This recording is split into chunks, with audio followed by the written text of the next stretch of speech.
siya nakaganyan. Tapos gagalaw ang mata niya para maghanap ng kakontak ng mata sa mata para sabihin, bakit gano'n ang sinasabi niya? Ganyan lang.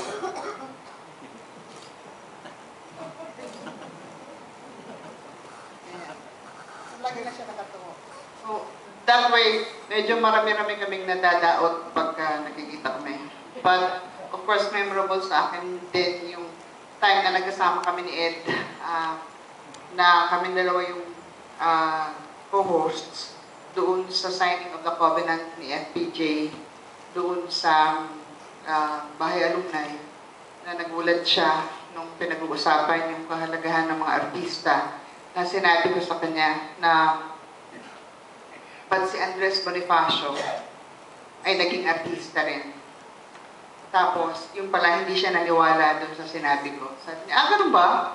Tapos, nung nakita ko siya uli, sinabi niya sa akin na ni-research daw niya at nalaman daw niya, totoo pala yung sinabi ko. Parang sabi ko naman sa kanya, ba't naman kita bubulahin?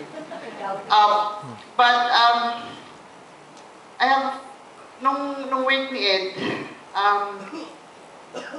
nagulat kami,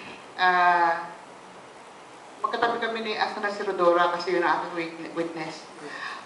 Nagkasalita si Dino, and then medyo nagiging emotional na yung sinasabi ni Dino. So, lumabas ako. I moved to go out of the church. Nag-lock yung pinto.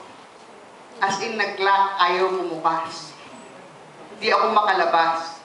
Dumating si Rodora, sabi ni Rodora, ayoko na rito, naiiyak ako. Sabi niya. Sabi ko, ayaw magbukas ng pinto. Ayaw talaga bumukas. Sabay namin binubuksan yung magkabilang siradura. Ayaw talaga. Pumunta ako dun sa kabilang pinto. Ayaw pa rin.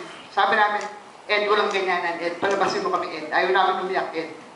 Natapos yung speech ni